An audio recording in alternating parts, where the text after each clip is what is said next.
오늘은 지난 영상에서 말씀드렸던 정부의 기초생활보장제도 개선안 중 2026년까지 진행될 여러 변화에 대해 자세하게 설명해 드리려고 합니다. 저는 영상을 준비하면서 수급자분들이 실제 생활에서 얼마나 고충을 겪고 계신지, 그리고 정부가 이를 개선하기 위해 어떤 노력을 하고 있는지에 대해 다시 한번 생각하게 되었습니다. 여러분도 혹시 내년부터 제도가 바뀐다면 내 생활에 어떤 영향을 줄까라며 고민해 보신 적 있으실 텐데요. 오늘 제가 설명드리는 내용을 통해 그 궁금증을 풀어드리고 앞으로 정부의 정책이 여러분의 삶에 긍정적인 변화를 가져다 두기를 바라는 마음으로 차근차근 말씀드리겠습니다. 아는 것이 돈이다. 북진수 넘버원 KBN 뉴스 지금 시작합니다.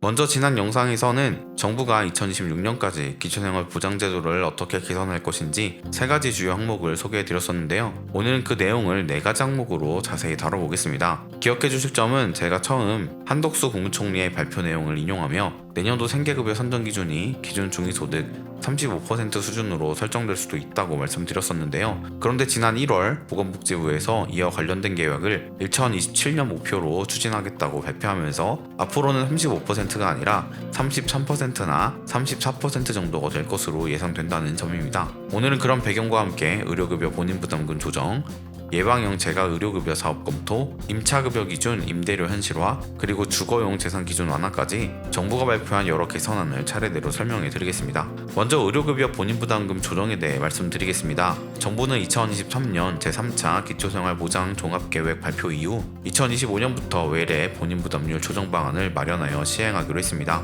과거 1종 수급자의 경우 외래 진료 시 부담금이 1,000원에서 2,000원 정도로 적용되었던 것을 개선하여 의원은 4%, 병원은 6%, 상급 종합병원은 8%, 약국은 2%로 부담률을 적용하겠다는 계획입니다. 이는 고령화와 재정부담 그리고 도덕적 해이에 따른 과다 의료 이용 문제가 나타남에 따라 수급자들의 의료 이용이 과도해지는 현상을 바로잡고자 하는 정부의 노력입니다. 다만 일부 단체에서는 정률제 시행이 오히려 취약계층의 의료 접근성을 떨어뜨릴 우려가 있다는 의견도 나오면서 현재 시행 여부는 다소 보류된 상태입니다. 정부는 이러한 상황을 고려해 6,000원 정도인 건강생활 유지비 인상 방안 등도 함께 검토 중이며 앞으로 수급자분들이 더욱 합리적으로 의료 서비스를 이용할 수 있도록 다양한 제도 개선이 이루어질 것으로 보입니다. 두 번째로 예방형 재가 의료급여 사업 검토에 관해 말씀드리겠습니다. 재가 의료급여는 병원에 입원해 치료를 받은 후 퇴원하여 집에서 의료 돌봄을 받는 제도입니다. 작년 7월부터 전국에서 시행 중인 이 제도는 많은 수급자분들이 만족해하실 정도로 효과를 보고 있지만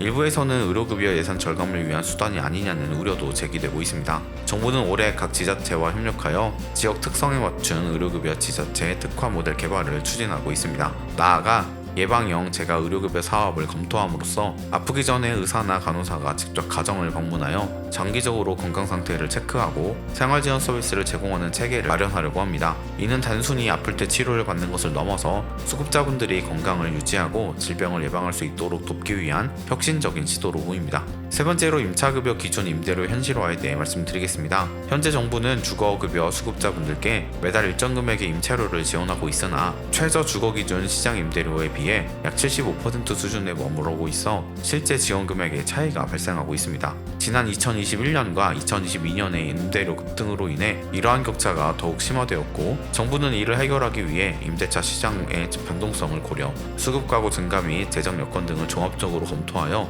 기준 임대료를 단계적으로 현실화할 계획입니다. 이에 따라 내년 주거급여는 올해보다 지원액이 확대될 가능성이 있으나 일부 집주인들이 임대료를 인상하는 사례도 나타날 수 있어 주의가 필요합니다. 더불어 관리비 지원 문제도 중요한 이슈입니다. 현재 임대 아파트에 거주하시는 수급자들 중 관리비 부담으로 인해 주거급여 지원을 제대로 받지 못하는 경우가 많습니다. 정부가 앞으로 주거급여로 관리비까지 지원할 수 있도록 제도를 개선한다면 더욱 많은 수급자분들이 안정적인 주거생활을 유지할 수 있을 것이라 생각됩니다. 마지막으로 주거용 재산 기준 완화에 대해 설명드리겠습니다. 기초생활보장제도에서는 수급자분의 재산을 주거용, 일반, 금융, 자동차 재산 등으로 나누어 각각 소득 환산율을 적용합니다. 현재 주거용 재산의 환산율은 1.04%로 책정되어 있는데 집은 쉽게 현금화되지 않는데도 불구하고 이와 같이 낮은 환산율이 적용되는 것은 수급자분들에게 부담으로 작용할 수 있습니다.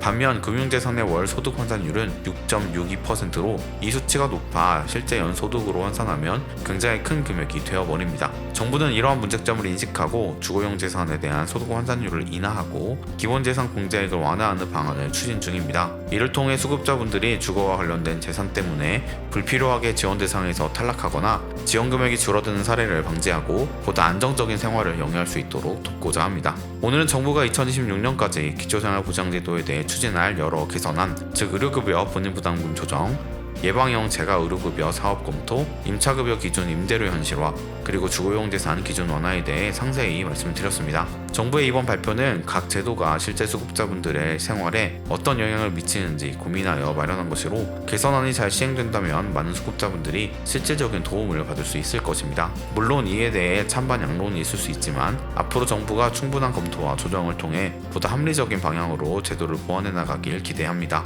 오늘 준비한 영상은 여기까지입니다. 영상 유익하셨다면 구독, 좋아요, 알림 설정 부탁드립니다. 아는 것이 돕니다. 지금까지 복진수 넘버원 KBN 뉴스 윤석호 기자였습니다.